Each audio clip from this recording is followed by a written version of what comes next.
Mukunda jewellers మొట్టమొదటి factory outlet ఇప్పుడు కూకట్పల్లి, కొత్తపేట్, సోమాజిగూడ మరియు ఖమ్మంలో. మామూలుగా నేను ఎక్కువగా చదువుకోలేదు అనే ఒక ఫీలింగ్ ఆయనకి ఎప్పుడూ ఉండేది, జీవితాంతం ఆ ఫీలింగ్ ఉండేది. అయితే చదువుకోలేదంటే అకాడమిక్గా సర్టిఫికేట్స్ లేకపోవచ్చు, కానీ జీవితాన్ని చదివారు, చాలా చదివారు. బట్ పిల్లల్ని బాగా చదివించాలని ఒక ఇది ఉండేది కదా ఆయనకి. కాలేజీలో చదివినంత మాత్రాన ఎడ్యుకేషన్ కాదండి. We all of us know that life itself is an education. How you treat it, how you respond to it is an education. నాకు 12 years ఏజ్ వచ్చినప్పటి నుంచి నాన్నగారు use to have, I'm talking about later part of my childhood, చిన్నప్పుడు సంగతి కాదు, 13, 14 ఆ ఏజ్లో, teenager enter అవుతున్నప్పుడు. ఆయన used to have long discussions with lot of people about life, philosophy, science, literature.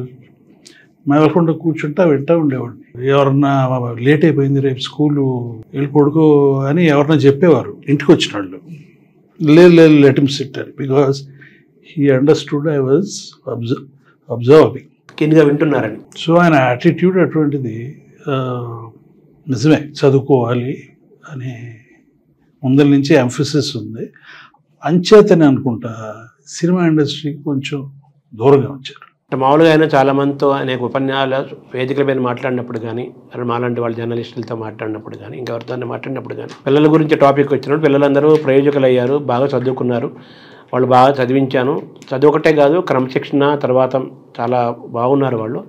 నేను చాలా హ్యాపీ వాళ్ళతోటి అనే ఆయనకి ఒక పిల్లల పట్ల ఒక తృప్తి కూడా ఆయనకి మీ ద్వారా కలిగింది. అంటే మీరు అంత క్రమశిక్షణగా ఉండటానికి, బాగా చదువుకోవడానికి, మీరు అన్నట్టుగా సినిమా ప్రపంచాన్ని దూరంగా ఉంటూ చదువు మీద, మిగతా వాటి మీద కాన్సన్ట్రేట్ చేయడానికి నాన్నగారు ఏమన్నా ఆయన ప్రభావం ఉందా, లేకపోతే ఆయన ఇలా ఉండమని చెప్పారా, మీరే ఎలా ఉన్నారు? లేదండి, ఇప్పుడు ఏదన్నా అట్మాస్ఫియర్ ఇంట్లో పెద్దలు బట్టే ఉంటుంది. మీరు ఒక రకంగా బిహేవ్ చేస్తే మీ పిల్లలకి ఇంకోటి చెప్తే ఎట్లా ఉంటుంది? ఏం చెప్పక్కర్లా. అందరూ కొంచెం సన్నగా ఉంటే ఒక ఫ్యామిలీలో కొంచెం ఎక్సర్సైజ్ చేసి జాగ్రత్తగా తింటూ ఉంటే అందరూ అట్టగే ఉంటారు. ఇంటి వాతావరణం అటువంటిది. ఇక ఎడ్యుకేషన్ సైడ్లో ఆయన చెప్పారు, మేమేమి గ్రేట్ అకాడమిక్ హైట్స్కి ఏమీ వెళ్ళలేదు, బట్ ఎంతో కొంత వీఆర్ ఆల్ వెల్ ఎడ్యుకేటెడ్. చిన్నప్పటి నుంచి రీడింగ్ హ్యాబిట్ నాకుంది. ఎక్స్ట్రా కరిక్యులర్ యాక్టివిటీస్లో పాల్గొనేవాళ్ళం, స్పోర్ట్స్లో ఆల్ రౌండ్ యాక్టివిటీ ఉండేదండి. అంటే మీరు మామూలుగా అమెరికా వెళ్ళి ఎంబీఏ చదివారు, అలాగే నాగార్జున అమెరికా వెళ్ళి సైంటిఫిక్ ఇంజనీరింగ్లో ఆయన డిగ్రీ తీసుకొని వచ్చారు. సో మామూలుగా ఎక్స్ట్రా కరిక్యులర్ యాక్టివిటీస్ అంటే మామూలుగా ఏం చేసేవాళ్ళు other than sports? Mostly sports అండి. డ్రామాటిక్స్ అయ్యే పెద్ద లేవు మాకు, ఆ గొడవల్లో ఉండేవాళ్ళం కాదు. మోస్ట్లీ స్పోర్ట్స్, నేచర్, అడ్వెంచర్ అటువంటి ఎక్కువ ఉండేవి. But for me personally reading was a strong habit. నాన్నగారు కూడా చదువుతుండేవారా? ఎలా సార్ మీకు హ్యాబిట్ ఎలా? ఆయన ఎప్పుడు చదివేవారు తెలియదు, ఆయనకి ఎప్పుడు టైం ఉందో నాకు తెలియదు. But he has a very good memory అండి. ఏదన్నా చదివితే అది ఉండిపోతుంది ఆయనకి. I think on the sets he must have been reading. మేము చూడలేదు ఎప్పుడు. ఆయన చదువుతుండగా మీరు చూడలేదు, కానీ చాలా విషయాలు మాట్లాడుతారు.